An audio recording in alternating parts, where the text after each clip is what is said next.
Hi, I'm Katie Finska, Senior Adoption Consultant at CAC, and I'm thankful for the chance to connect with you for a few minutes to chat about protecting your child's story.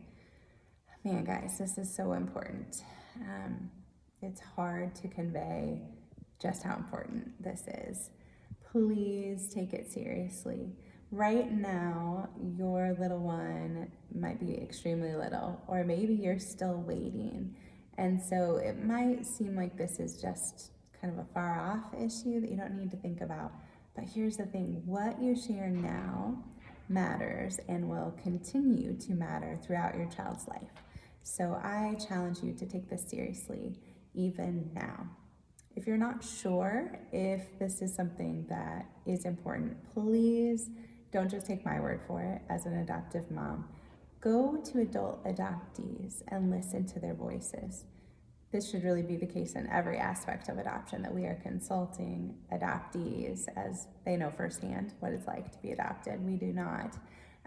Go to them, listen to them. What do they wish their parents had done differently regarding protecting their story? What are they thankful for as they look back at how their parents handled their story?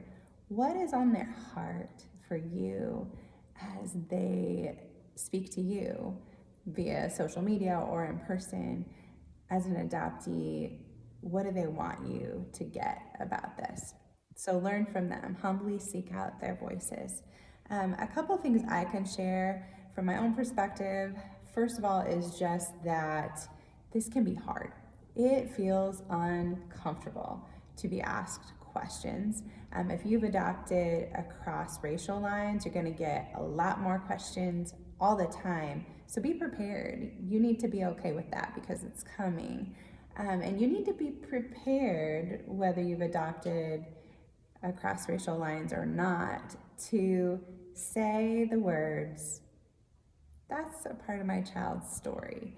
So I'm going to go ahead and not answer that question. Thank you for understanding. I want to protect their privacy.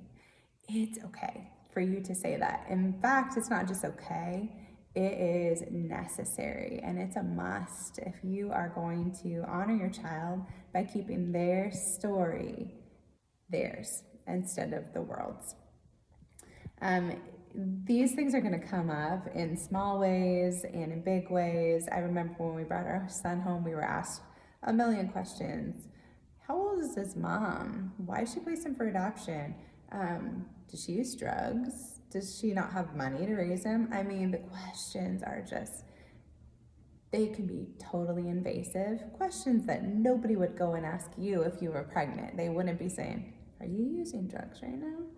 What's your mental health history like?" Nobody asks a pregnant mama that, but somehow they feel like since it's a little bit removed and they're asking you, the child's mother, about their birth mom, that it's okay. It's not. And so you need to be the one who stands in the gap for your child as their protector. We have been entrusted with this huge responsibility to protect our children. And there's so many things we have no control over in this lifetime when it comes to protecting them.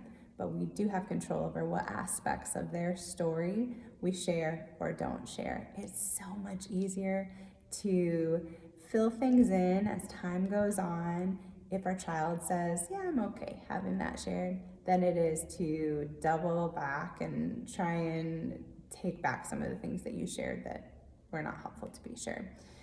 So be careful. Think about this deeply. A couple of questions to ask yourself before you answer a question about your child's story. 1, is this something my child will one day wish that I had not shared? Does this respect the privacy of my child's birth parents? How can I answer this in a way that honors my child and honors their story and honors their birth family?